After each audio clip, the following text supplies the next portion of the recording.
শেরপুর জেলার যৌক্তিক উন্নয়নের দাবিতে রেকর্ড সংখ্যক মানুষের উপস্থিতিতে নাগরিক মানববন্ধন অনুষ্ঠিত হয়েছে।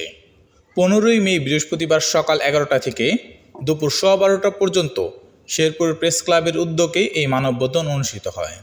মানববন্ধনে শহরের অষ্টমীতলা মোড় থেকে খোয়ারপাড়া শাপলা চত্বর পর্যন্ত এলাকা জুড়ে সড়কের দুই পাশে অর্ধলক্ষাধিক মানুষ অংশগ্রহণ করেন।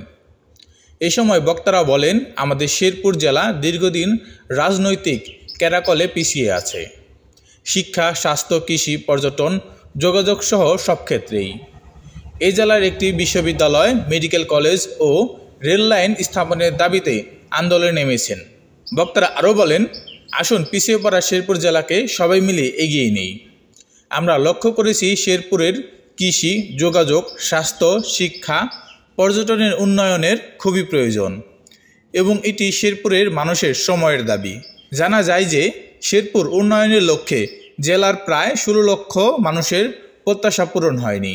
ফলে শেরপুরবাসী অনেক আধুনিক সুযোগ সুবিধা থেকে বঞ্চিত হয়েছে। এ সময় জেলায় উন্নত চিকিৎসা ব্যবস্থা, উচ্চশিক্ষার্থে বিশ্ববিদ্যালয়, যোগাযোগের ক্ষেত্রে রেল নেটওয়ার্ক সংযোগ, পর্যটন খাতের উন্নয়ন এবং ব্যবসা বাণিজ্য প্রসারের লাভে অর্থনৈতিক জোন নির্ধারণের দাবি করেন বক্তারা।